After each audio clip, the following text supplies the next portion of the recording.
You arrived to find the man distraught here, and he took you out to show you. Yes, sir. Mr. Herman came over to me in a very excited manner and told me that first I would not believe what had happened to him. And I just expected the worst. I didn't know what to believe. And he said he'd been in his yard in North Charleston, which is about 15 miles from here. Next thing he knew, he was here in this field near Somerville. Right in the middle of the field is where he said he came to. He doesn't really remember too much of what had happened that night. He said he'd been watching a bright light. It kept getting closer and closer. And the next thing he knew, he was here in this field, and he told me he believed he'd been brought here by a UFO. He was very excited, nervous. I really have never seen a man that excited. You know, it's hard to put in words, but very excited is about all I could say. Distressed, he couldn't remember what had happened to him. There was, a small part of his life was blank. Bill could only remember small fragments of hazy images that resembled a strange mosaic tapestry of colors and things. The object approaching, falling backwards. The field of grass swaying in silence. Struggling in a bluish light to bathe the railroad tracks, then blackout.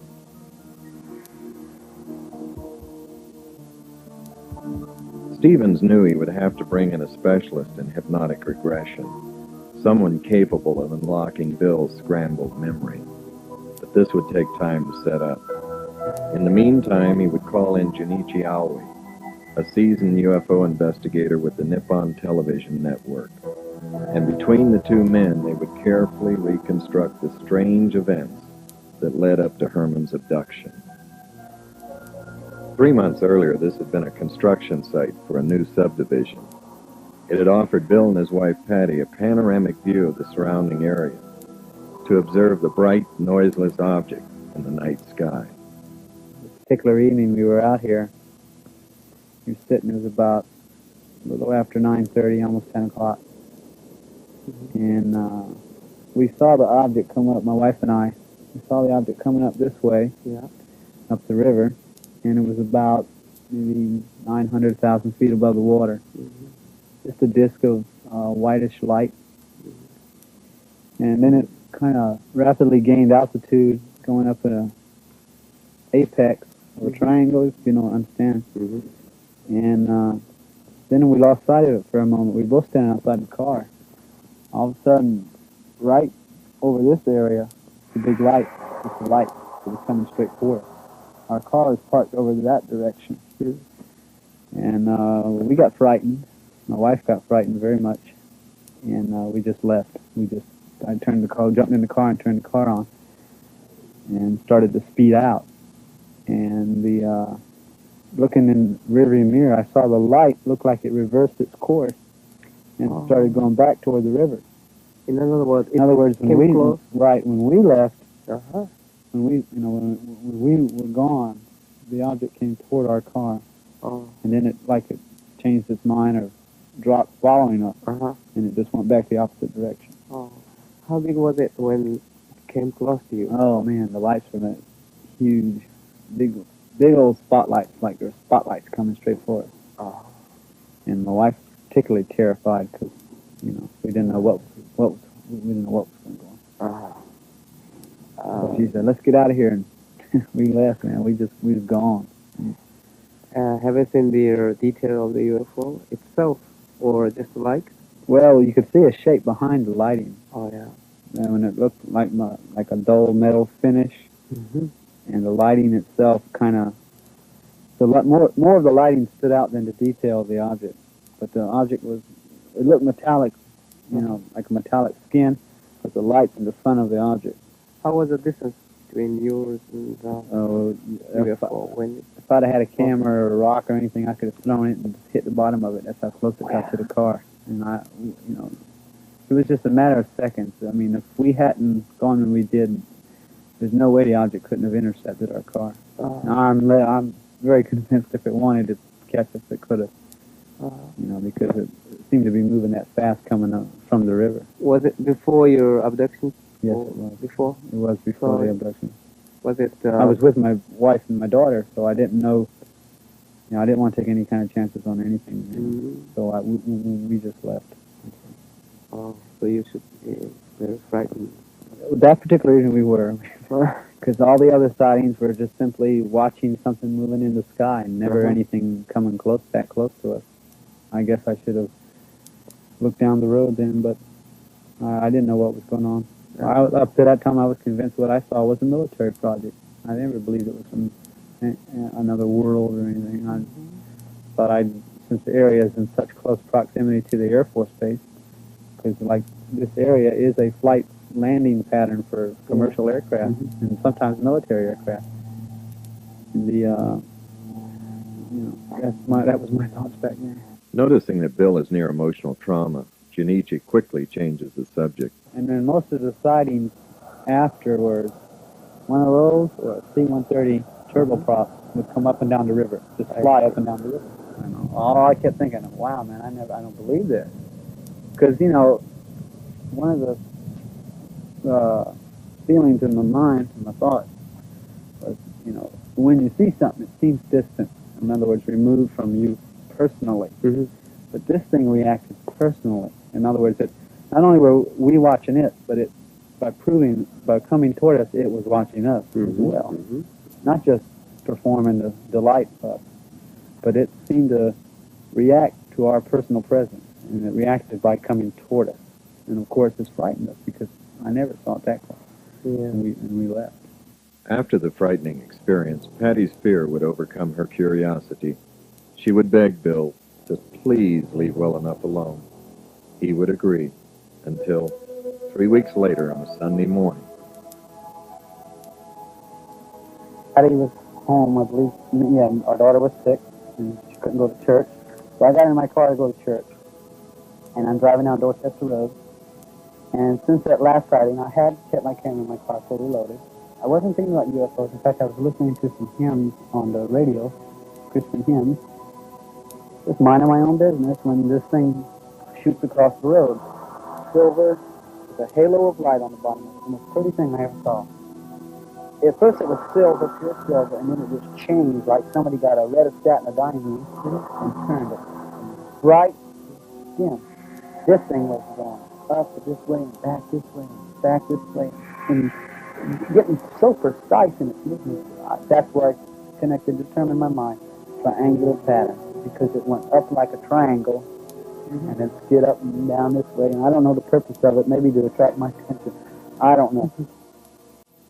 The triangular flight patterns would remain a mystery.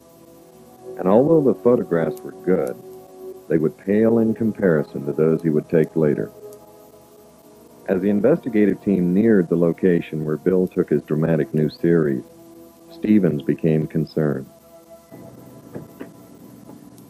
We would be filming near a strategic U.S. Air Force base, and I was concerned that this might cause problems for all of us.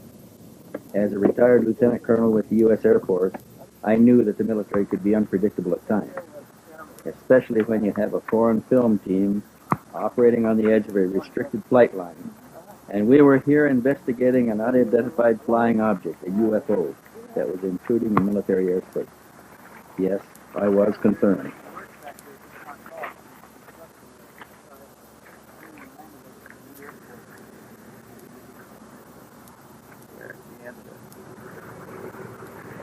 Take off on landing on the end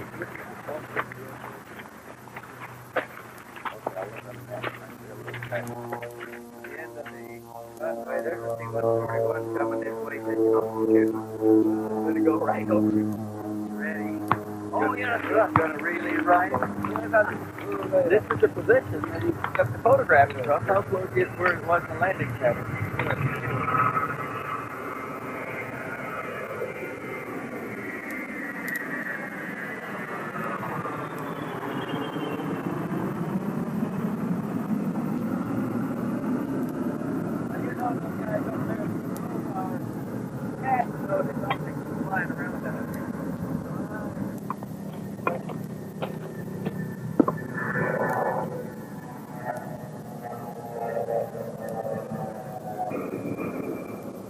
The photo session at this site was most intriguing. Had Bill simply followed a hunch, or had he been telepathically guided to the location? Another mystery without any clues. Like I say, I was at work, and I left work, was on my way home. And on my way home, I had that thought. It was like a impulse telling me to, go somewhere. And I started to think, where should I go for myself? And then it was like in my mind, I got a mental picture of this area. And I knew it was near the air base. I knew where everybody parked. Got back here, and I wasn't back here 10 minutes when I could see the object. I don't know exactly where I saw it first, but it circled the area, and I saw it. And I saw, the first thing I noticed was it was much smaller. I mean, it was, prior to other ones were anywhere from 40 to 65 foot diameter, but this one was 20, 30 foot. And another thing was it was very, very different. It was different in the sense that instead of being orange and silver, it was just like a silver metal appearance. Yeah. And not only that, but it had two domes, one of them on top of the object and one of them underneath it. But it looked sealed in metal. In other words, you didn't see no windows and no holes and nothing. No windows. No. Oh. I did not see any windows. It was just surface metal all the way around. Almost like sheet metal formed into the shape of a disc with two domes. One on top, one on the bottom. How was the dome? Was it transparency? Or? No, it was solid metal with the rest of the disc. And it was all colored silver with the sun shining off it.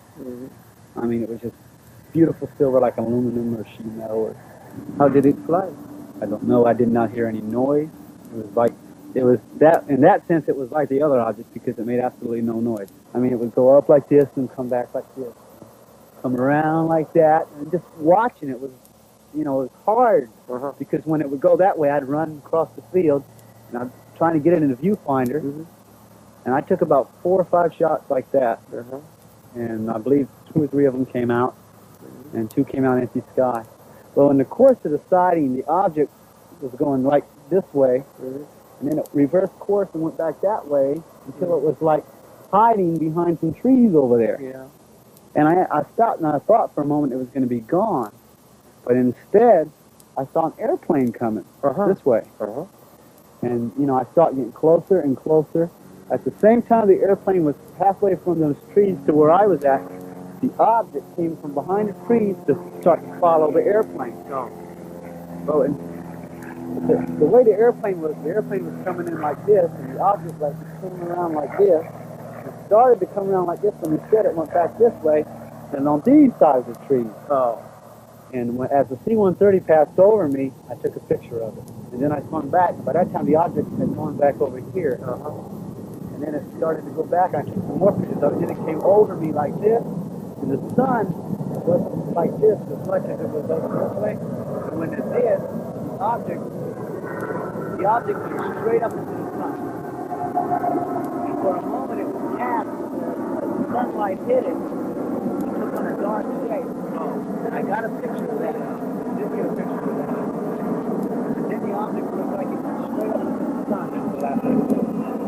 I mean, it just climbed and climbed and climbed until it was gone. And I stood in the field, shaking my head, trying to figure out why I was the one seeing all this. Waiting for someone to pull over and get out and say, what the hell was that? Or something to that effect. Excuse my French, but I mean, that's really, I was trying to think of what, first I want to guard the film, I was praying all my pictures came out because I knew I had some good pictures if they did come out. Right. What do you think the military people? I'm positive they had to see it. I know for a fact that Air Force people did because it wasn't hid behind the trees where you couldn't see it. It was like, see that big tree? Uh-huh. It was like on the other side, they're just sitting there next to the tree, just hovering right there. And when the airplane came over and they came back, if the pilot saw me, I mean, imagine the pilot that low to the ground. Here's somebody standing there with a camera with the pictures of his aircraft. I mean, he had to see me on the ground. This is an open field. Right. And also, the radar man have known about it. Oh, I'm positive the radar. Right. The thing was 1,500. At one point, I'd say about 2,000 feet above the ground, 2,000 to 3,000. And from what I've talked to radar people, they say the radar will pick up anything as low as 800 feet. You know, if they find it at 1,500, they'll sweep the area and then come back and sweep it, and try to get the lowest sweep possible in order to detect the object on radar to get an echo fix. And if that was able to happen, well then obviously somebody over there saw something.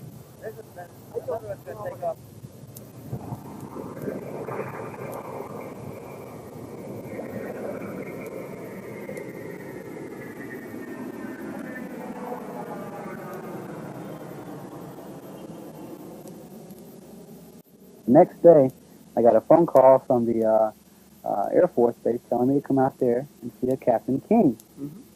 He was interested in seeing my photographs. I went out to the Air Base with my daughter in the car and got in there and got to the gate, and the guard didn't know what I was talking about. He said, well, Mr. Herman, it's 5:30 in the afternoon. Our information officer has been off duty since 12 o'clock.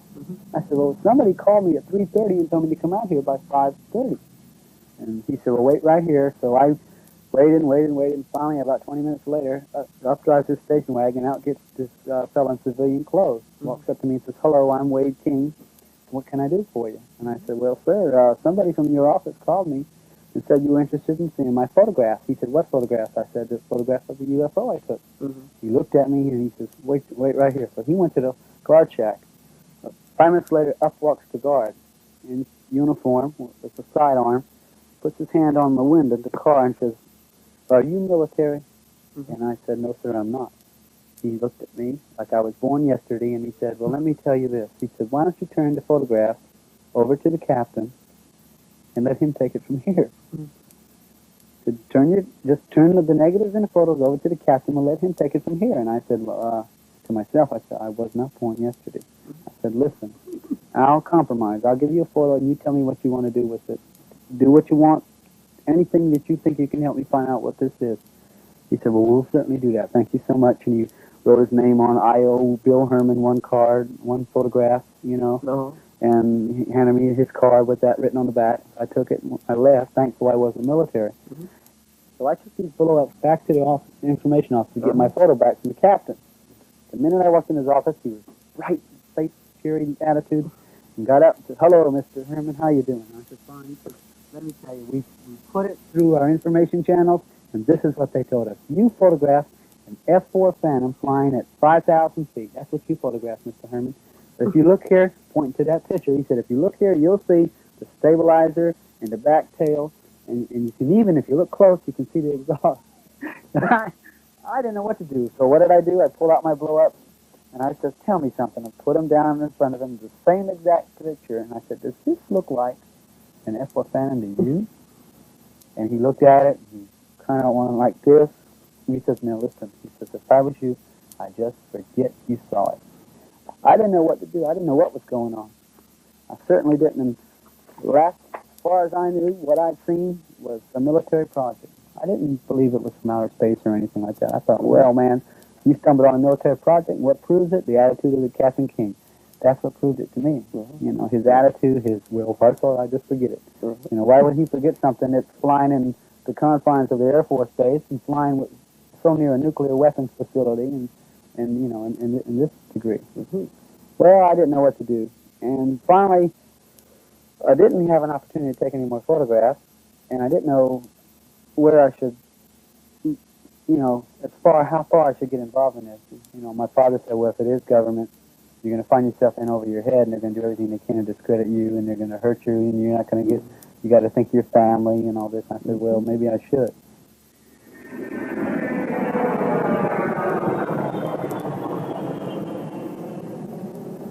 I got a phone call about, I think it was 1, 2 o'clock in the afternoon from a gentleman who identified himself as Tom Olson. He was in town from Riderwood, Maryland, to investigate the UFO sightings and the earthquake phenomena in Charleston, which has been going on, roughly since October of '77. And he told me that he was here to investigate this. He was going to take some photographs of the areas where all the UFO sightings had taken place, and that he was going to make available to me copies of the information and his conclusions and findings. He talked with much authority, a great grasp of my naive knowledge of the subject, and suggested, could we meet? About 3:30 he arrived at the house. He had a Maryland driver's license with his picture on it, and then he showed me a retired military ID card, and I believe it said United States Air Force retired. And then he showed me a Social Security card, and then what they called the UFO Information Retrieval Center ID card, which was a long title, but still, it was, with a picture and with a thumbprint on the front of it. Got in the car, and I had my pictures with me, and I said, here, would you like to see the photographs? Because I was impressed with the photographs as far as, here's something that shows I'm not hallucinating. Right. What do you think it is? He brushed them aside and said, we'll look at those later. Tell me about your experience. I told him. I told him about the earthquakes. I told him about seeing the object. Told him about the photograph in it. Told him about all the people I've found who have seen it. The strange things affiliated with it. The reaction to the military aircraft over the field and cross-country road. He said, well, how we get there? So we went there. And first we went to Beast Ferry, where the objects hovered over the towers and moved in triangles. He took photographs. He took at least 40 pictures at each site. A whole roll of 35mm film at each UFO site. He took one picture of me at the first site, and that's all the pictures he took of me. With darkness setting in, the men headed back to the car. And he asked me, he said, Bill, let me tell you. He said, what do you think about taking a polygraph test in relation to this? And I'm sitting in his car, and my first thought was, wait a minute, you haven't even seen my pictures. Why do you want to know this? But I was afraid if I felt put on the spot. I was afraid if I said, no, I won't, then he'll just, he'll go to the press, and next thing I know, I'll be on the front page of the paper, big hoax, Then I was afraid, well, if I said yes, it'll get twisted. I'll tell the truth, but they'll say I lied. And then it's their professional credentials against me. And I didn't know what to do. Being naive as I was, I said, okay, I'll do it. Now, I assumed at that moment in time he meant 3 weeks from now, a month from now, a couple days from now. He said, okay, we'll go to the hotel and do it right now.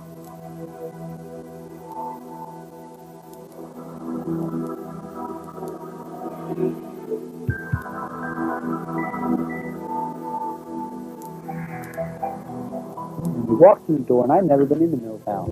And I was stunned by the beauty of the inside, the big chandelier and the beautiful furniture and the different adjoining rooms, and the soft music playing in the background.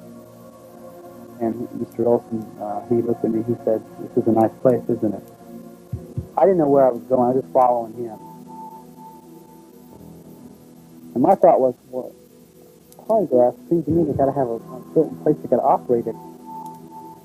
And I was assuming there's got to be somebody else with him, but I haven't met them yet, and I don't like this. I don't understand what's going on here. Seems like there's something not right here. But I wasn't going to blow the whole thing and walk out and say, no, I don't want to do this now. The elevator went to the 5th floor.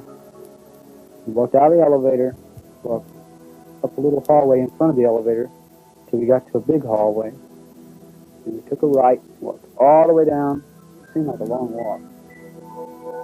And we turned right again, walked up another hallway till we got to the last room down the hall. And the thing I didn't like about that room was it was separate from the rest of the room. It was like a little box closet. I heard him tap on the door twice. The knob turned. I walk in the room and there's two other people in there. And one of them introduced himself, so he kind of mumbled when he introduced himself. He said, "I'm Dr. Blah, blah, blah." He shook my hand. The other fellow says, "No, I'm so-and-so with the Riderwood, Maryland Polygraph Association," or something like that. He said, "Well, sit over here." And it was looked like a flat machine, looked like a briefcase almost.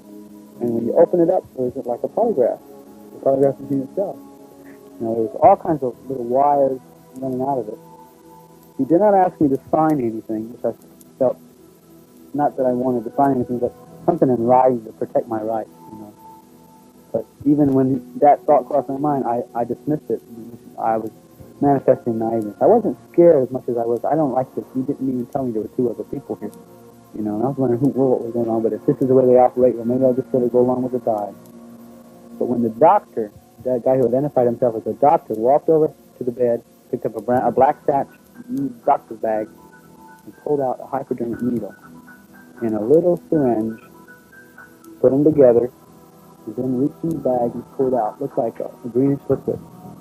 Put it into the needle, because this is going to relax you. Now, I was scared. I wasn't afraid I was going to die. I just didn't know what he was going to put in me. And I started, my voice quivered, and I asked him, "Are you sure that won't hurt me?" He said, no, Bill, this isn't going to hurt me. And I rolled up my sleeve, and he punched me right here. And I saw it go in me, and I sat there a minute, waited for me to die, and I didn't die. And I sat there, and I felt very, very relaxed. Very relaxed. And he started asking me questions. "Did you see a UFO?" And I said, "Yes, I did." And the doctor marked, the photograph guy marked something. He asked me another question. "When you saw the disc, did it change color?" And I said, "No, it didn't." Because it didn't. And he marked it. And it seemed like his hand moved slower that time. I didn't realize it, but I was getting sluggish. I was getting more relaxed. I didn't realize it. And he asked me the third time, and it wasn't like I was in a trance, but I was just totally relaxed. And then he asked me more questions. He would rephrase questions, ask the same question and rephrase. Now this went on for, oh goodness, it seemed like an hour and a half, until finally he said, "That's fine." And he put down the thing, set it down, and he said, "Okay, I'm hooking." And I was drained of energy. I mean, I was literally, oh man, tired. He said, "Well, go in the bathroom, wipe your face off, put some water on your face, and relax. It's over, don't worry." And I was in there and I did that, and they conferred for a moment. I didn't hear what they said. You could hear them mumbling each other, and I didn't hear what they said. But because I had the door half shut. But the minute I came out, they all walked away from each other. Tom Olson said, "Okay, Bill, I bet you're starved." And I remember saying something about, not really, I'm more tired. So we left the room. Went downstairs, got in the car. Says, "You sure? I'll be glad to take you anywhere. I hear they got good she crab soup at the trawler." And I said, no, Tom, I'm about to drop. I'm tired. Take me home." He said, "Okay." He said, "Listen." He said, "You'll be hearing from us for the results of the polygraph examination." He said, "Either way, you're going to hear from us by at least Wednesday." So we drove home, and we hardly said 2 words on the way. I was tired. I didn't feel like asking anything.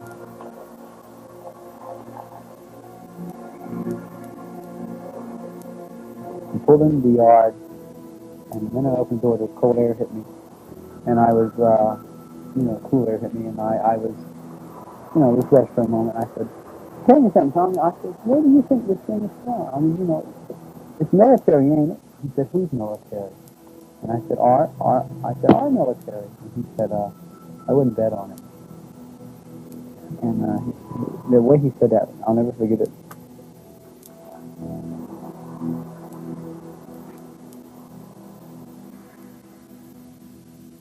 1 week later, Bill received a memo from Tom Olson asking him to fill out a questionnaire and send copies of his photos to the office in Riderwood, Maryland. Shortly thereafter, a mailgram arrived from Tom Olson. The message thanked Bill for sending the material. It was friendly, but contained a disturbing reference, which read, "I did not visit you. It was someone else, and I have no idea who. Signed, Thomas M. Olson, President, UFO Information Retrieval Center, Riderwood, Maryland." To this day, Tom Olson in Riderwood, Maryland, swears up and down he's never seen me, and I believe him. I believe him with all my heart that this is not the same Tom Olson who lives in Riderwood, Maryland, and is a UFO Information Retrieval. Now, see, this guy didn't identify himself as president of the UFO Information Retrieval Center. He just is a member. The real Tom Olson is the president of the UFO Information Retrieval Center. I've seen him before. Okay, see? And that's... And then, you've never seen that, the fake, yes, I saw him one time after that when I worked at J.C. Penney's. It was late at night, about 9:30, and I was dumping the trash out and cleaning up where I worked at J.C. Penney Auto Center in Charleston Square Mall. And I opened the back door, and here's this car sitting back there. So when I walk out of the door, the car just swings around, pulls up to the back, says, "Hello again." And I looked in the car, and there's this guy, Tom Olson. Now, I had knew that he was a fake. The first thing I did is I said, "Now, who are you? Are you masquerading as someone else?" And he looked at me like, just brushed it off and said, "It's for your own protection. You should know that." Or something to that effect. Oh. He said, you should be careful what you say and how deeply you get involved in these things. He just told me about being careful who I talk to. It's for my own good, for your own safety. We're watching. We're aware of everything and all this. And I told him to get out of there. I said, "I'm going to go call the cops." He kind of laughed. And I started to walk and get his license plate number in the back of the car. And I started walking toward him. The car backed up. I walked into that car, just backed up all the way and took off into the traffic. He got away so quick I couldn't even see the back of the license number. I couldn't even get no numbers or letters or anything. Oh. So when I started to walk behind his car to get his license number, that's when he took off. And you never seen him? I haven't never seen him face to face again. What do you think? I think he's either CIA or I think he's part of some conglomerate that looks into these things for the government, off the record, and does it solely to either confuse everyone really involved in it or to discredit any people who come into contact with UFOs, I believe. I think that's his whole purpose. Not only had Bill and his family been targeted, but harassment was now being focused on the investigative team. Promoting the truth and the facts. After we spent a whole afternoon and an evening interviewing like we did here this evening, and everybody had gone home, and we went to bed about 12 o'clock. It was pretty late at midnight, and I was just getting to sleep. At 12:15, the telephone rang twice, and it didn't ring again. So I picked up the phone, and nobody on it, and I thought, well, somebody dialed wrong. So I went back to sleep, and it rang again twice, and I woke up, or was sleeping light enough, I heard both rings, and I thought, well, somebody is trying to call. I picked up the phone, and nobody on there, but the line wasn't closed either. The line was open, I could hear that, but nobody talking, nobody breathing, anything. So I hung it back up, and I dialed the desk downstairs, and I said, did you call me? And he said, no. I said, did any calls come in for me? He says, no, there hasn't been any calls on the switchboard. It's 1:15. So I hung it back up, and I said, well, that's strange. And at 2:15, I got another 2-ring call. And I picked up the phone, and I said, who is this? Nothing. The line is open, nothing. So I called down to the desk again. I said, is there any way that my phone can be rung? And he says, not unless it comes through this switchboard. I said, has anybody called? He said, no calls have come in. So I hung that up, and I called John Fielding across the hall in his room, and I said, John, something funny is happening 3 times now. At 15 minutes past the hour, I've got a 2-ring telephone call, and nobody on the line, and the desk says it didn't come through the desk. He says, God, that's strange. He said, I've been getting them too. He said, I got one at 12:15 and 1:15 and just a couple of minutes ago. And it went on at 3:15 and 4:15 and 5:15, the same thing. Both of us got it. What was what they were trying to call? The only one possibility is that somebody who was staying in the hotel Somebody Right. staying in the hotel can ring the room number without going through the switch. Well, it goes through the switchboard, but it doesn't light it up. Could have been somebody picked up a phone in a hallway Or Yeah. another room. Or Somebody in another another room could dial my room and let it ring twice, but it would have to be deliberate now. Mhm. It could be accidental, but it's not accidental if you get it 2 rings each time. Mhm. And it happened 5 times during the night at exactly 15 minutes past the hour, and there's nobody on the line. Mhm. There's too many things there that it can't be coincidental anymore. It can't be accidental. Right. And for 2 different rooms across the hall, the only ones that were being disturbed. So that's a kind of warning. I mean, I don't know what it was. I was talking with Harry Levelson over the phone long distance in New York. I believe he was at Omni offices at that time. Or I don't know if he was at his home residence. But anyway, in the course of our conversation, there was this noise, duplicated this way. And the phone itself in our conversation. Didn't start the minute we started talking. It started when we started talking about the UFO. It was like Noise. just noise. Just a click, click, click, clack, click, clack, click, clack, click, clack. You know, Harry says, "What is that?" And I says, "I don't know what it is." And he says, "Well, listen." And so we listened some more. And finally he says, "You know, I know what it is. Somebody's listening on us, and now they're disturbing us." And we talked in spite of it. And it still kept on going. Until it finally just stopped when we were talking. So I don't know what it was. Here's another strange thing. Harry Levelson came down to visit Bill, and he made plans to come down with his girlfriend, telling nobody in the office where he was going on a weekend, and arriving quietly and unannounced.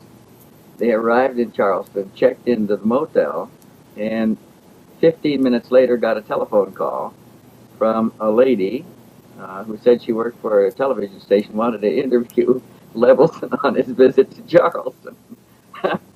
Who do you think there, Wendell?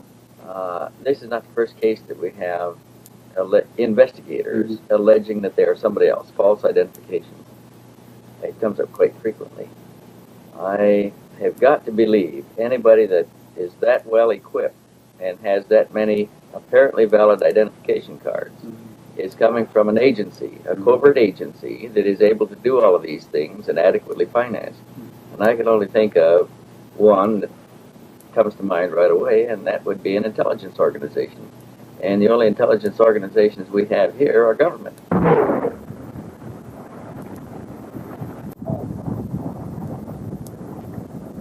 The investigators call a witness, a friend of Bill's from work, who had similar sightings of the unusual object. As soon as we got here, we got a telephone call from The phone rang, yeah. And Melina answered it, and she turned and said, "It's Tom Olson. He's called for you several times this afternoon. He wants your telephone number. He's at a pay station." So Tony took the telephone, and it turns out to be Tony's boss. They're calling from his work, right? To remind you again that Tom Olson called once more and wants to know if they can give the Tom Olson your number. yes, he urgently wants my number. And he's at a pay station someplace, and he wants to call back. Stevens has placed an inductive coil device on Tony's telephone, hoping to record Olson in the act of harassment. Tony places the call to the pay station number.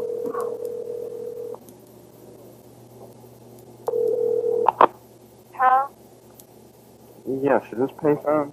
No, sir, it's not. Do you know Mr. Tom Olson? No, sir, I don't. All right, thank you.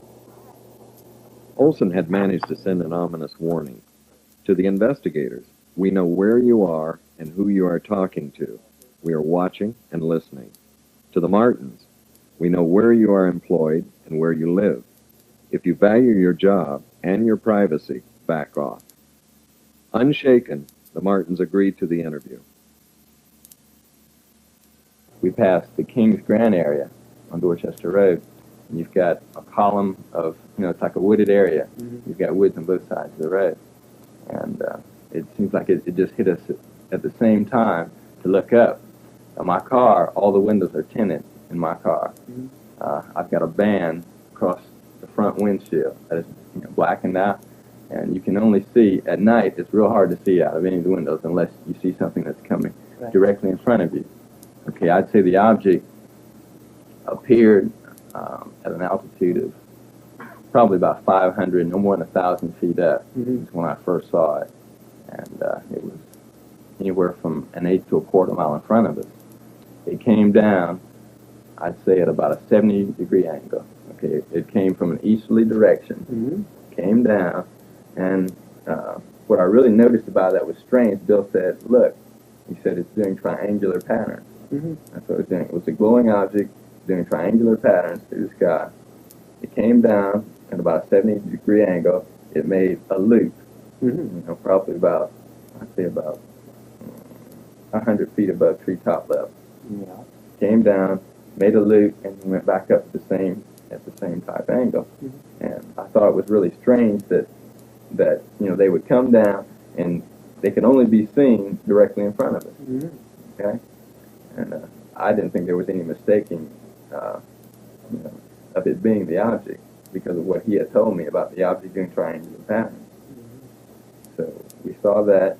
We went a little bit farther down Dorchester Road, and we turned into another subdivision called Forest Hills. We went back in that area, and you've got the Ashley River area. It's marshy. Right. We went behind a house there, and we just stood around. He just had an impulse to turn there. We went back there, and we stood around, and it was like someone cut on a light bulb out in the far distance. Just saw a bright flash, and then went back out. And I thought about it. It could have been an object. It may not have been. I took into account quite a few different things. I noticed that just prior to seeing the object, we had a C-141 fly overhead. And it was heading towards the base. You could tell the size of it, the lighting, things like that. You can usually tell, what type of object you have in the sky. I've been around military objects for quite a period of time. I've lived on military installations all my life. I've seen, what flies and what doesn't, and I've never seen anything like that. Tony would answer a nagging question that had eluded the investigators. How long had the Charleston area been undergoing UFO activity prior to 77 and 78? I had my first sightings back in 1973 while I lived on Charleston Air Force Base. We had a flap that lasted for about a period of a week. We had numerous sightings. There were multiple sightings where you had 3 to, I would say, up to 9 crafts in that area, mainly over the Charleston River Basin. It was a circular type object that had a dome on top.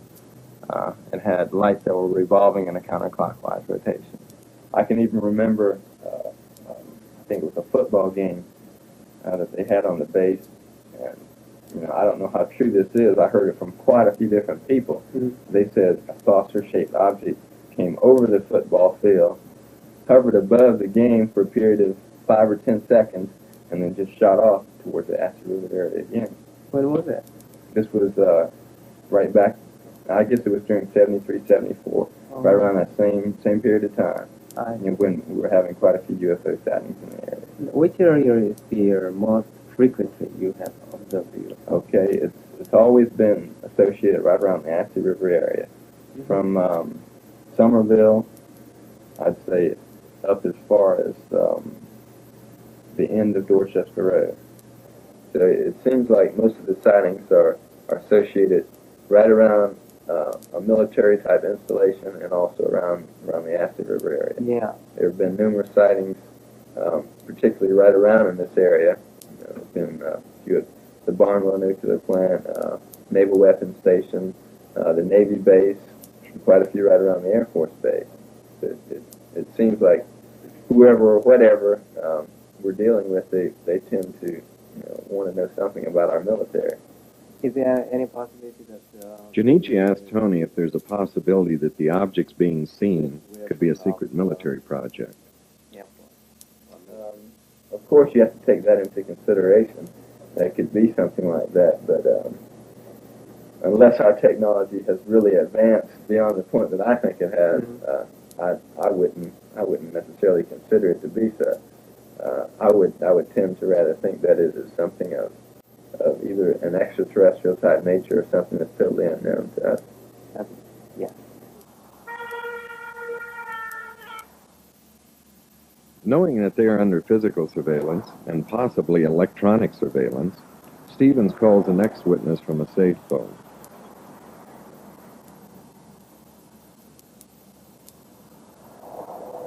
In December 1977, I was returning from lunch back to my office. It was about 1:30 in the afternoon, clear sky.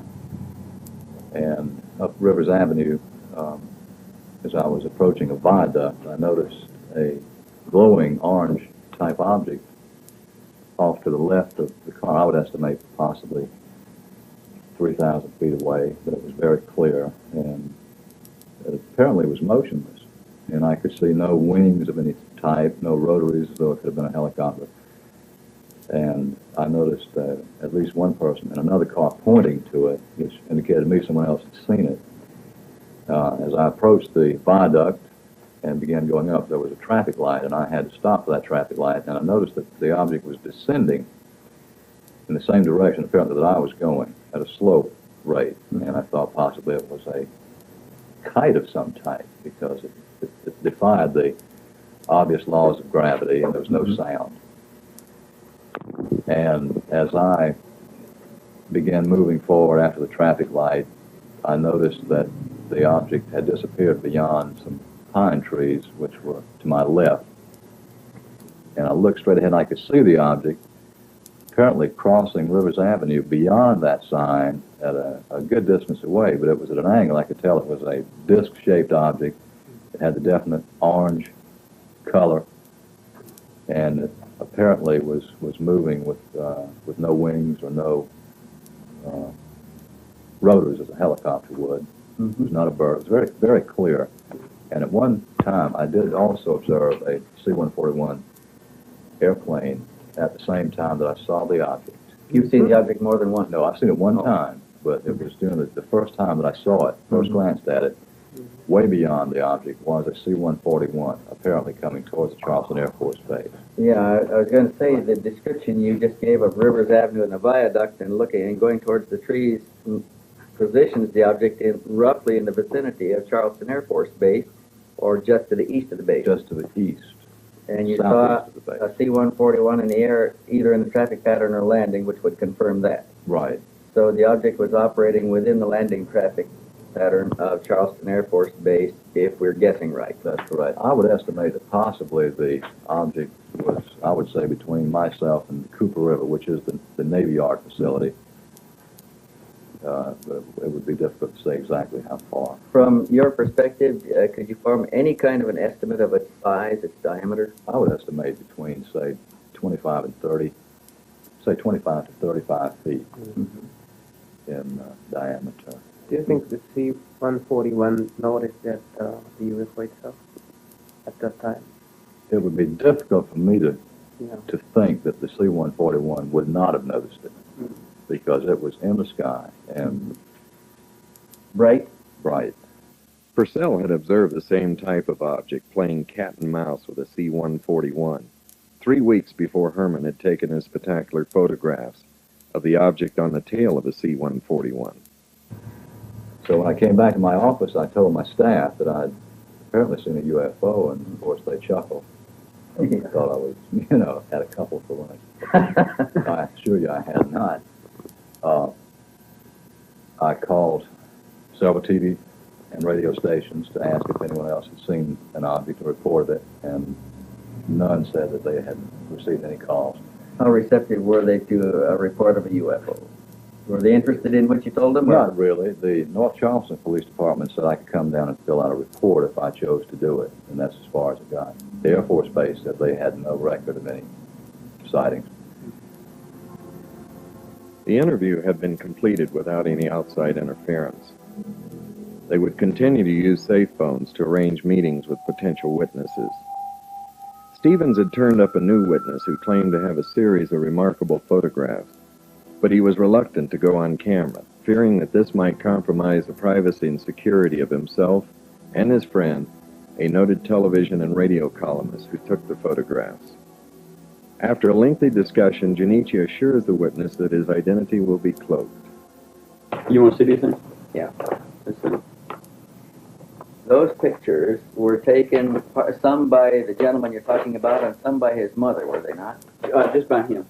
Him and his wife. I don't know which one of the pictures. His mother was, I think, his or her mother was kind of old, and she didn't have any photography stuff. Did they ever see the spacecraft on or near the ground? Well, just right over These the house. people, just over the house. Yeah, just flying. You know, there's a lot of pictures here. As far as I know, no one has ever seen these photographs except for the people I've described. Here's like this one's flying directly over the house. Mm-hmm. Right over the house. Right over the house. Here it is with the top of the capsule raised. He said that capsule went up and down on top. Changed elevation. Sometimes it was higher, and sometimes. Well, you see in this one, there's no top to the thing. This is going over the house also. This is the same photograph, but it's further over the house. See this going over the house? And he took another picture as it got over the house. That's interesting. And then as it went out in the field, it elevated this little thing on top, a bubble on top. That accounts for some of the changing shapes that we get reported. I see. And here's one again in the open field, just over a cornfield, way out over the trees.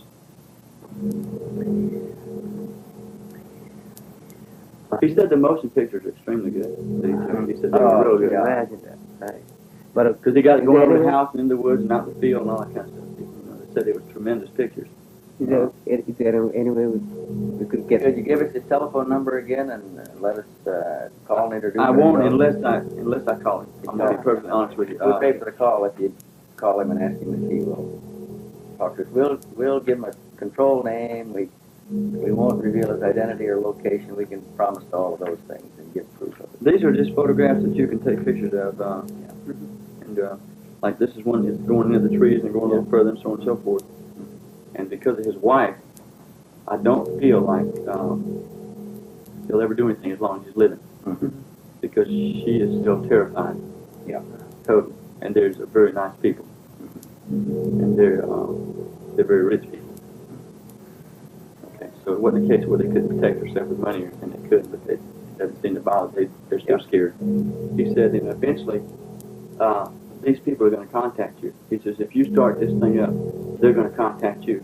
He says, and I know what I'm talking about. I've talked to other people who've been through this thing. He says, that's the reason we're totally silent. He says, so if you want all the publicity and all the headaches you can ever get, you start revealing this. And now I don't know whether I should have listened or not. For every witness that had been frightened off, there were others who would willingly come forward to share the wonder of their experience, like the Jerry McAllister family in Anderson, South Carolina. Well, approximately 4:20 in the morning, I was awakened by a sound. I thought it was a helicopter crashing here in the backyard. And, I woke up and the whole entire inside of my house was lit up real bright, and outside real bright. So I finally got to the window in the bedroom window and looked out, and didn't see any crash of a helicopter. First thing I seen was this most perfect flying saucer you would ever see. And I never believed in them, but I seen that one. I believe in them now. But it was over the whole structure of these pine trees here, where right here. It's about 70 foot in circumference, approximately 2 stories high. I viewed it for approximately 3 minutes. But in turn, I had a broke leg, and I grabbed one of my crutches and finally hit my wife in the leg and got her awakened. And she got to the window, and she said, "Oh my gosh, how beautiful!" So it was sitting there, hovering over these pine trees, and as it was hovering over the trees, it was still floating, just up and down motion, clockwise, just like that. Then when it got ready to leave, it just turned up, tipped up on edge, and just went off like a streak of lightning. The saucer landed in his front yard, came down in his front yard. They went to his house, and he drew this sketch. Yeah.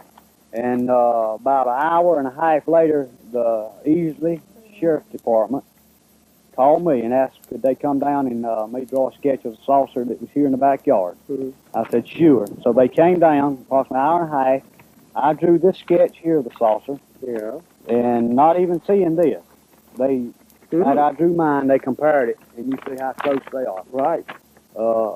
They didn't even, I didn't even know that they had a sketch that he drew. We didn't know nobody else had seen it. Didn't even know anyone else had seen it. The UFO bore a striking resemblance to the object filmed earlier by the television columnist. There were 17 people in all. 17 people gathered here before Counting, the thing counting the deputy sheriff, 4 deputy sheriffs, and our family, and those neighbors and next door neighbors. There's 17 people in all. As daybreak came at 5 after 7, that's when it got up yonder real high, and it was still bright. And then all of a sudden, it left, and it was cloudy like. Yeah, just in this area. Just in this area about through there, from where it left, it was cloudy as it could be, just like it's coming up a rainstorm. Was there any odor or smell of any kind? No smell, no odor, no smoke. These trees, nothing moved when it was there or when it left. Everything was perfect. I could see windows, but the windows were black. Black. It was just all white, and the windows was blacked out. It looked like. Have you seen the UFO before? No. Have you heard of that story? Yeah, the story? I read magazines all the time. Well, you're interested in. She is. Yeah. She's the only one that's ever believed in them or liked to read about them. And my sister, she reads about them, and she loves it, and she believes in it. We'd make fun of her, and she would give Nancy her books, you know. Got the UFO magazine, and I would give it to me after she finished with them, and I'd read them. I'd say, Mama, look at this, and she goes, oh, I ain't fooled that. I don't believe that stuff. I didn't. How about you yourself? This was the first time. I see. And before then, I didn't believe in it, no. How about you? No, I didn't believe in them. Like I tell you, I didn't even believe they even sent men to the moon. I just never could get it in my mind and believe that mess. But I believe it now. And this saucer here, it didn't come from the United States. We brilliant, but I don't believe we're that brilliant to have something that beautiful. Not a structure like this was. I believe it comes from another planet.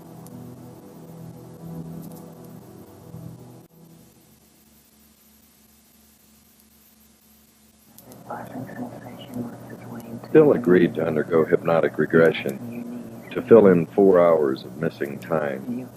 Hopefully this would answer his haunting questions. Who are they? What are they? Where are they from? It would take almost 4 minutes to get him under.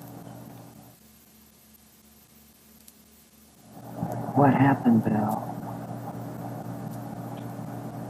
Saw the object. What object did you see? Yes.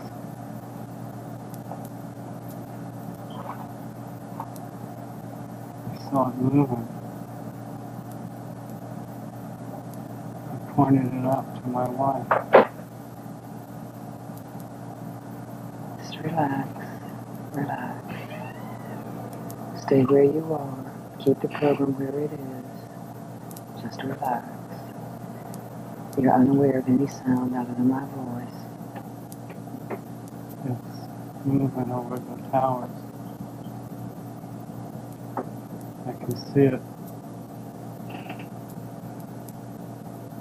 Patty, I'm gonna get a better look at this. I'll be right back. I better call Larry. Larry? It's back over the area. Right now. Yes. Yes, I'm going up there now. You try to get on the other side. Okay. Bye. I'll be right back.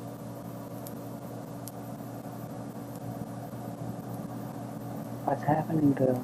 It's moving over the towers. I can see it.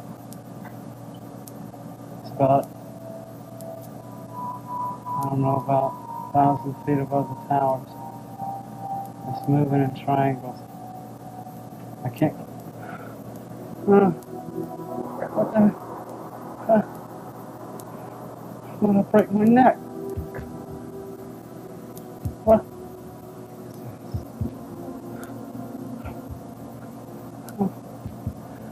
All right. Oh.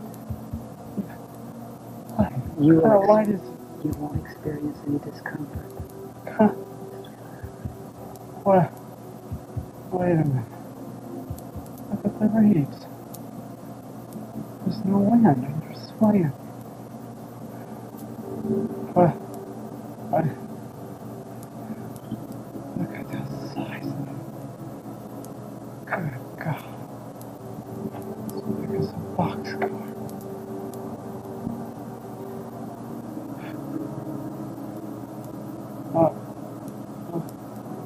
Where are you? I don't know.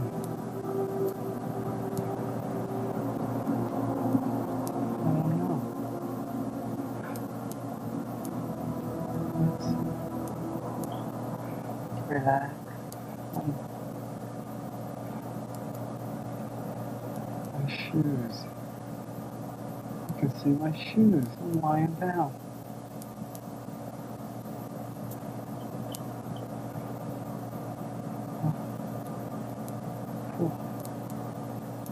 What's that?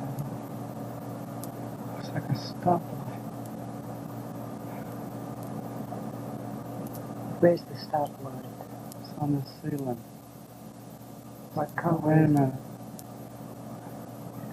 It's not a stoplight.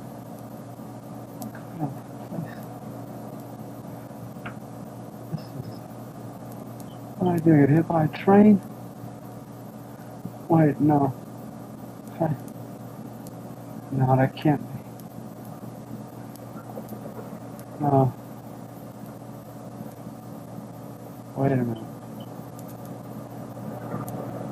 What do you see, Bill? Oh my God. The lights are slowing down. They're flashing. On the ceiling there's a light. Oh. Who's that? They're bald. Wait a minute. They're not bald, that's just the way they look.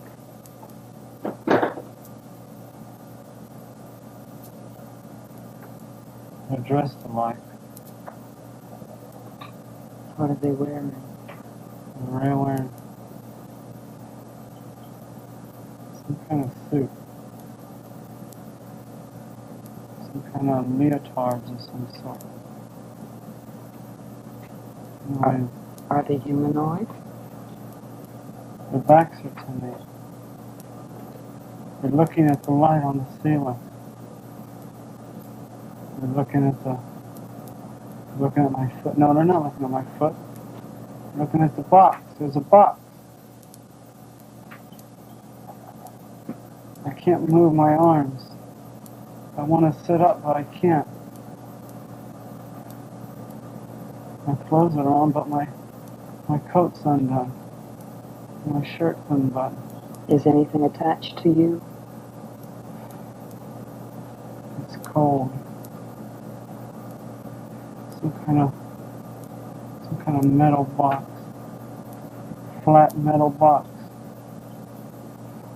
It's cold, but it's not like water. Where is the flat metal box? It's on my chest.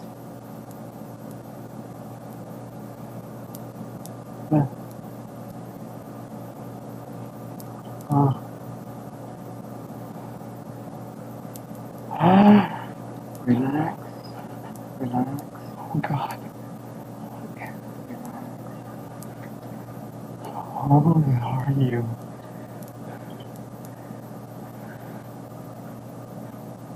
Oh, my God. What's happening, Bill? They're looking at me. Oh, God. What's wrong? Don't be afraid.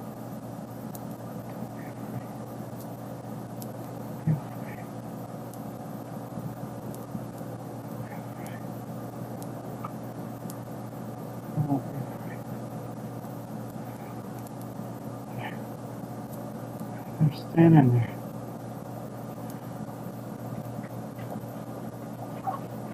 What do they look like? like fetuses. Like what? Fetus. A fetus? Yeah. A grown fetus. Wait a minute. Can't be fetus. The light, that's what it is. It's the light in the room that makes them look that way.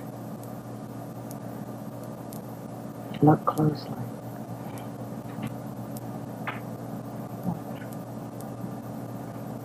That's strange.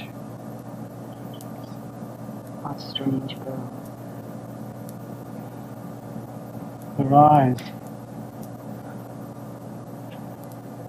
They don't have no lights. They don't have no lights. It's just brown. It's dark, black, brown. Just a circle right in the socket.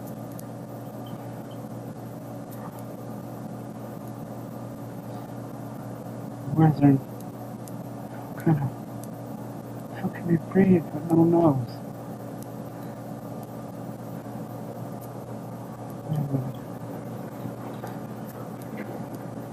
Do they have a mouth?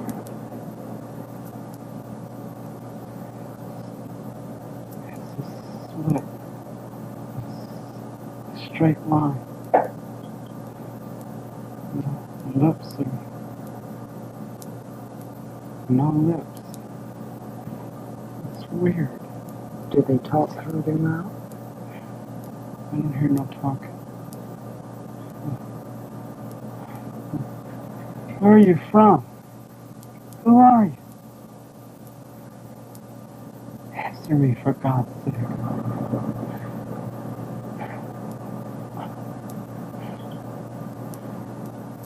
Yes, it was broken once. What was broken down? When I was younger. I fell off a sliding board and broke it. What was broken down? My arm. Who asked you? He asked me. He who? The one on my left. He asked me. How did he ask you? I don't know, but I heard him. Did he use his mouth? He says, how can you talk in his lips? All right, go ahead. Wait a minute. Where are you from? All I remember is the pain. It was intense. It hurt. Bill, stay where you are. I want you to tell me the questions they asked you when you answered. Do you understand? Concentrate on what it was like. Be still and concentrate. Very well.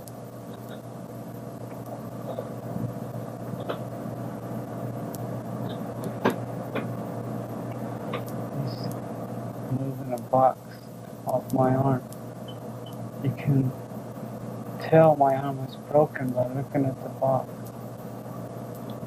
For goodness sakes, that was so long ago.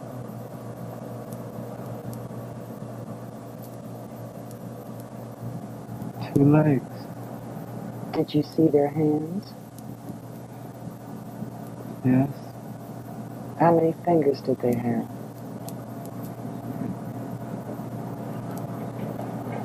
They're all the same size. Lengthwise, they have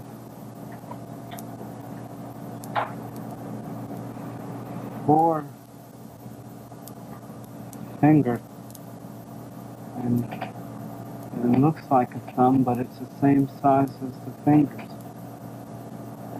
So that's a total of what? 5? Yes, 5. Okay. All right, now you're... Go ahead. The hand is weird. Why is it weird? You can't see any creases or knuckles. There's no kind of... It almost looks like they're rubbery. Almost flexible. Can they manipulate them very well? They seem to be stationary. They're stationary? I mean, they don't bend them. When they bend them, they bend the whole hand. All right, Bill, let's go from... They can't even be 4 feet tall. How tall? 4.5 feet. They can't even be that tall. My goodness, they're small.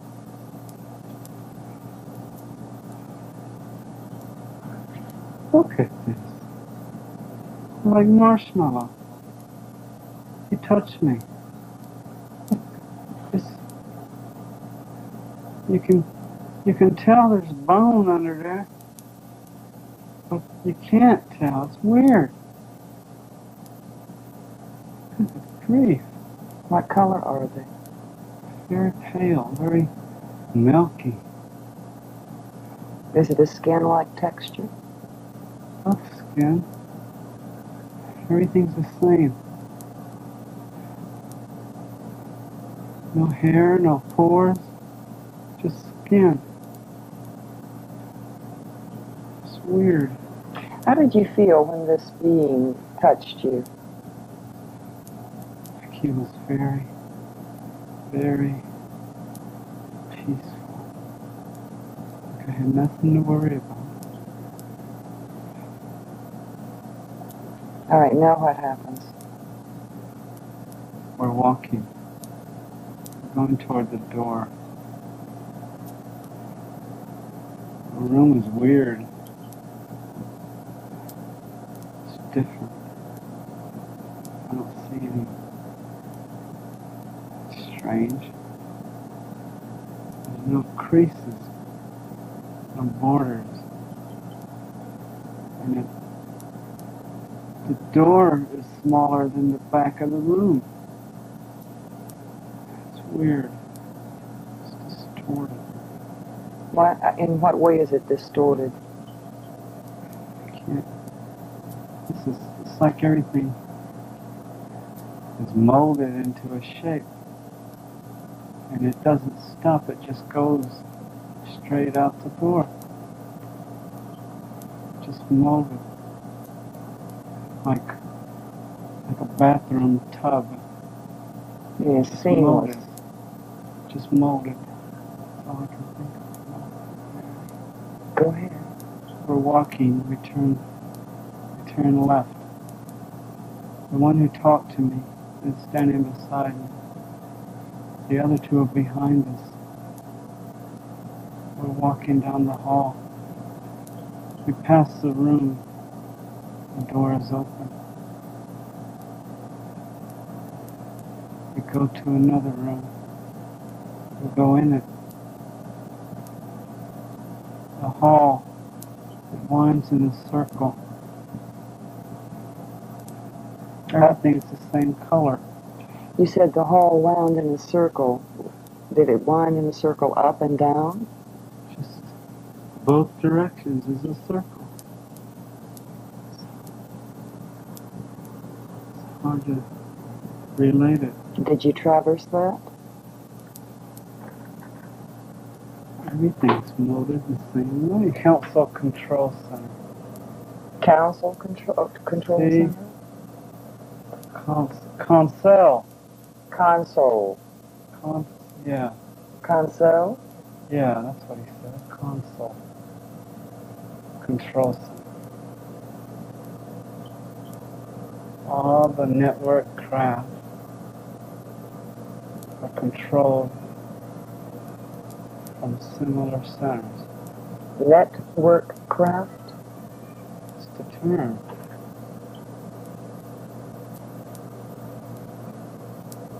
What's the network? What? Where? What did Let me he get- say? He said they manipulate gravity. No, they manipulate the equilibrium in the gravity. How? Did you ask him?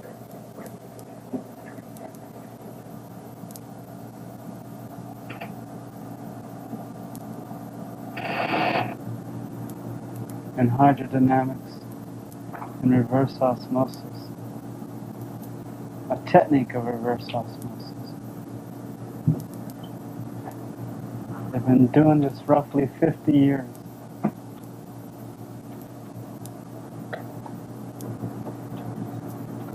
It's uncomprehendable for me to understand.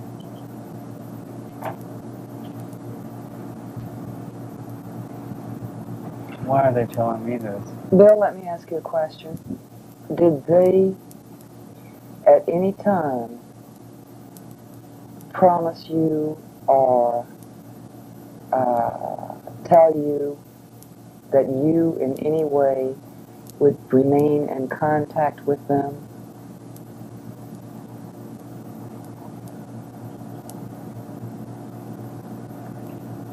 Speak it. He said that they have means to contact those they wish to contact.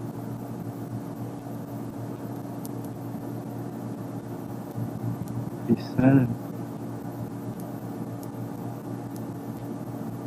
we will meet again. Did he say when?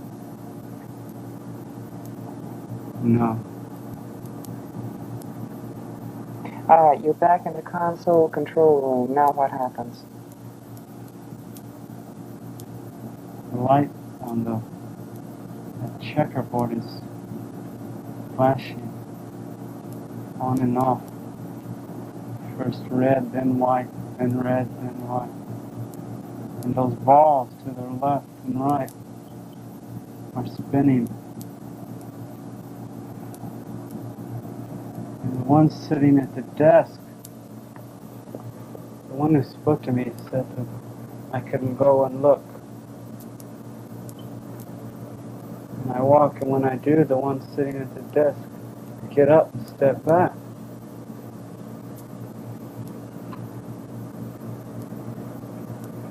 What happens?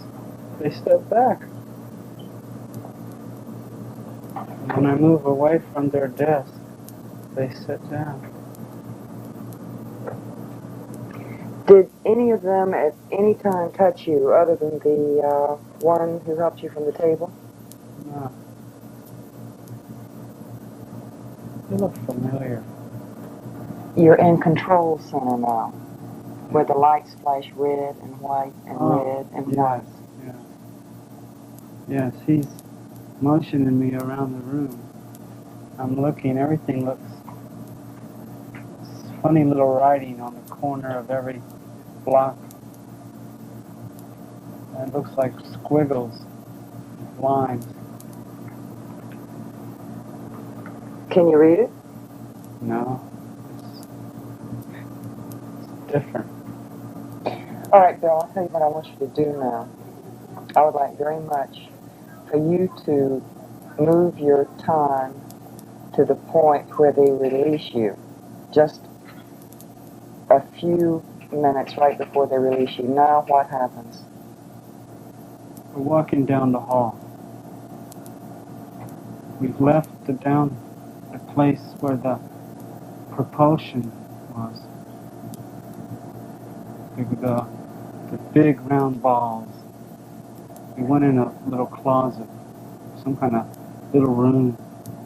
We walked back up, like a diagonal hallway into a little closet. And the door behind us shuts and the one in front of us opens. But when you step into it, you don't see no door. It's like this seamless or something. It's just, you can't even tell it's there until it opens. The one tells me that the time has arrived. Something about the time has arrived. That they're sorry for the stress that's going to result from our release. But those sympathetic to my experience will help, although the majority will reject it. They say we're going to meet again. That's what he said. We will meet again. He motioned me on the table, and the minute I touched the table, the light on the ceiling starts to flash. First slowly, and then fast. And as I lay down, they step back from the table. Did they place any restraints on you? I just lay on the table. The other one, he walks to the table, and he's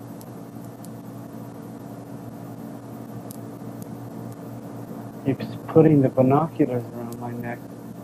He must have had the binoculars the entire time.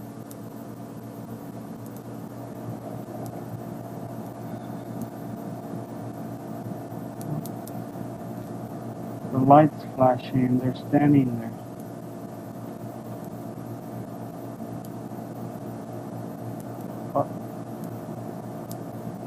Wait a minute. Huh?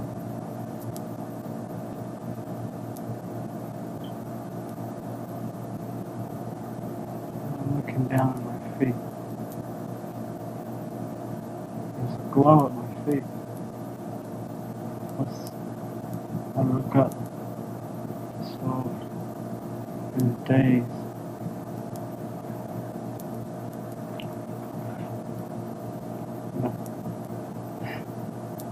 Oh God. Oh no. Calm down. Calm. Calm. When I put my hand on you, when I put my hand on you, you'll calm down. You're looking at a television set. You're looking at a television set. You're watching this on a television set. You are watching this story on a television set. Look at the television set. I'm running. Look at the television set. Describe what's happening on the television set. The object is leaving. It's going up. How did that thing move? It's going in triangles. There it is again. You're watching it on a television set? It's going to the left. You're all right. Oh my God, where am I? Where's the tracks? Oh God, Daddy! Bill, look at the television set. Look at the picture on the television set. Now look at the picture on the television set. Look. Look at the picture on the television set. You are calm. You are watching a rerun. You are watching a rerun. You are calm.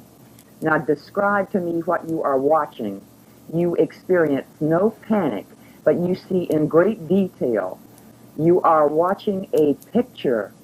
I gotta get back to that orange, that yellowish orange mark. It's the only place I'm safe. What's that? I hear something. There's nothing there. The object's gone. Where am I? What time is it? Day is it? I can't get your head on straight.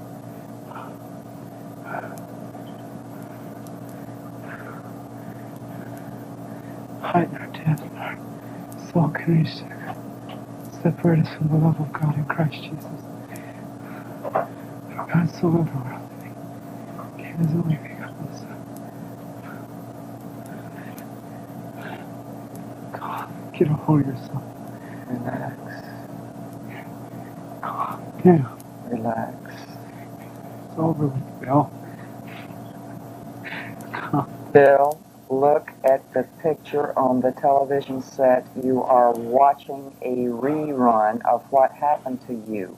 You have already experienced those emotions. You don't have to do it again. You don't have to experience panic again. Okay. There. What's that? A car. There it goes. I gotta get get out there. Do I go or don't I? I'm going. It's now or never. I'll be here forever if I don't move. Lord, give me strength. I'm going now. I'm running. Tearing through the bush. Stairs. I'm on a road. Oh, thank glory there's a road. Highway. Street. There. There. Yes. Hey. It's a car coming. It's a car coming. Hey. Hey. Stop. Stop. Thank God you're here. No, it wasn't a car accident. Please get help. Where am I? No, it wasn't a plane accident. You wouldn't believe me if I told you. Please, get a policeman. Thank you. I don't mean to scare you. Please get a policeman. Get help, please. Oh, thank God. What if they don't come back? What if they don't come back? Stop! Another car. Stop! Yeah. Stop. Stop. Yes. Thank you. Get a policeman. Yeah, that's right. No, no, no. You wouldn't believe me if I told you. Just get a policeman. Call him, please. Thank you. Two people can't distract me.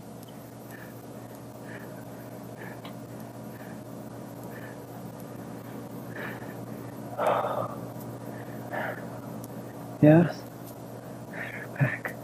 Yes, they're back. My name is Bill Herman. What time is it? Where?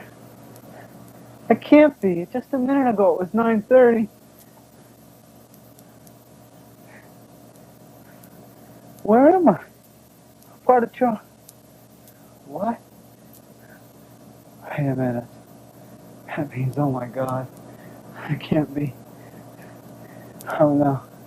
I was standing in Charleston at 9:30. I saw a light in the sky. It dropped to the river. I saw. Here it comes. Who is? Yes, thank you. Thank you.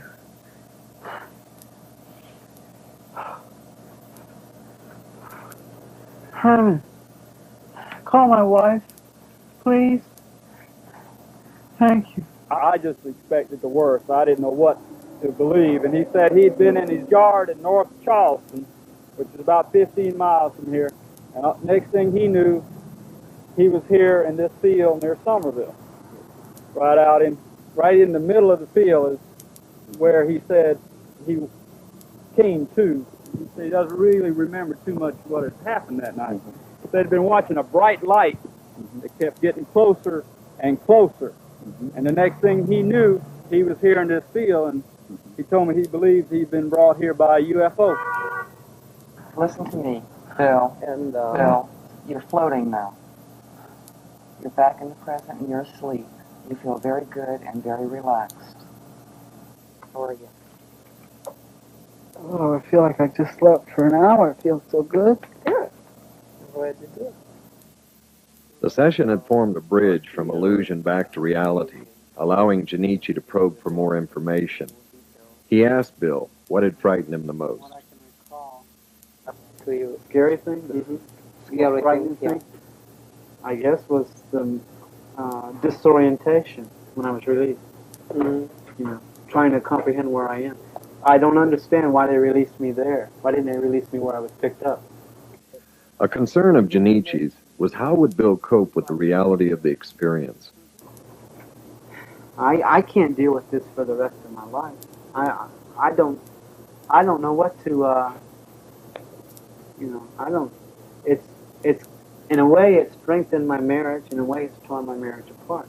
In a way it's gotten to the point where it's not so much an obsession with me as it is a preoccupation. And if I saw the object again, I'm naturally going to be inquisitive, but I don't know what to... You don't know what they think. Right. And I don't know what, it seems like with all this information and all this in relation, it seems that, I don't want to get into a position where there's positive deception on their part towards me. I don't want to be used as some leverage. There would be more sessions and more answers to troubling questions, beginning with, why did the objects perform triangular flight patterns? The reason why they move. The reason, I thought I got over that, is the reason that they fly in these triangles or they perform these erratic movements is because radar can lock on them, interferes with their propulsion somehow. I don't know the mechanics of it. So that would explain in one small area why the radar doesn't lock on these things, because of their movement. They come up the river and they're flying level, and then they just crease up. And the higher they get, the more starting this thing they do. But they seem inside the object to be able to stabilize everything inside so it doesn't tear itself apart like a jet would if it started doing these acrobatics. Junichi asked if any of the objects had crashed due to radar lock-on. I believe this was back in the 60s or 50s, that radar had interfered with the propulsion of one of their network vehicles, and that the object itself had to make what he termed an impact landing or a crash landing. Literally, they lost one of their objects. And not just the objects, but the occupants on board were lost as well. He said governmental authorities and got the craft itself, the occupants. As a result of that crash, they tried to make contact with the government, open contact. But it was suppressed, the way he said it. And it's maintained suppressed. By whom? I don't know. But the way he said it, Earth governmental powers. And that it was maintained suppressed. And they're just, in the future, when the threat of abuse can be removed, then they'll try it again. When will it be? I don't know. I do know that they said that the objects would be continuing to be sighted. Sightings would increase. People would observe them in action. And that this was going on. It was going to keep going on. They have gone the route of selecting different people in the populace and revealing themselves to them, I guess, and trying to establish awareness of their presence by doing that. How did they point that to? Junichi asked Bill, why was he contacted? It seems to be that they start out, just normal sightings. And if the person indicates a willingness of some sort, then they'll return. They said they have means to notify those they wish to notify. They told me that the field where I was released, someone else had been released in that field. I've been searching for who that person could be. Oh, I don't know.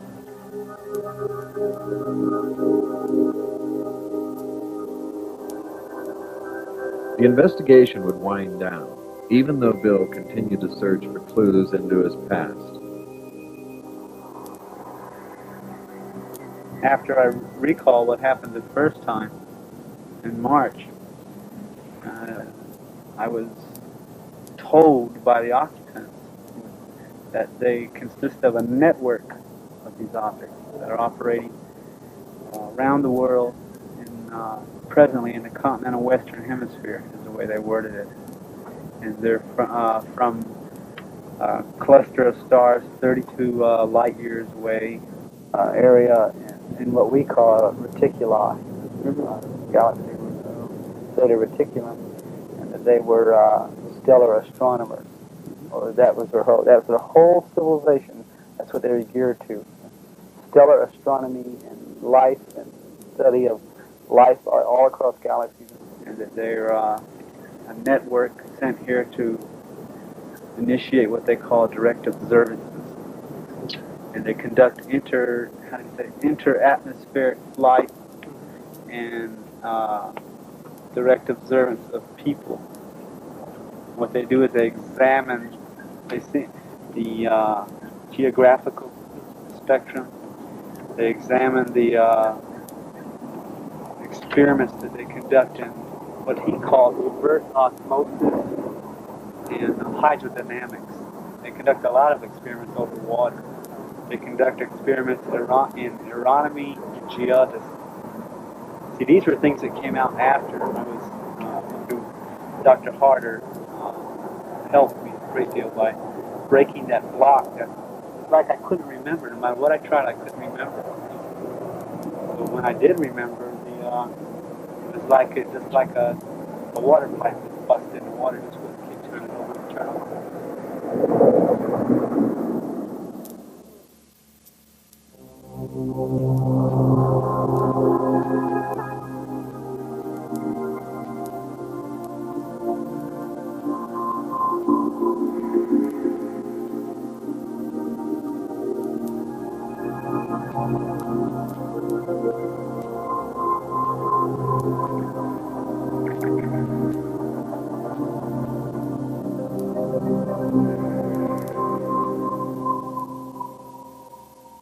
It was like a reddish background, like almost like combat lights in a military ship, like a darkroom red light. The emotion was that way, that I felt like I was an ant and they were a human standing next to me. I felt afraid because I didn't know what was going on. I felt like this is totally foreign to everything I believe. All my emotions and fears were just tossed aside by the comforting assurance of what he said to me. Don't be afraid. I heard the voice, but I did not see the lips move. I heard it as clear as you hear my voice. In English. It was in English. It was a little symbol. Looked like a serpent with wings. Like a half fish and half snake. And it was like, it was the most strange, eerie sensation when he touched me. It was like I knew him from somewhere and I couldn't place it. It was like, wow, this is like a buddy you knew when you was growing up, and suddenly here he is again. I towered over him. I mean, they were smaller than me. I could have tossed them aside with a good right hook, but I didn't feel threatened that bad. And the feeling was so soft and gentle, and yet at the source of that gentleness and the source of that softness, there was total control of the situation around me.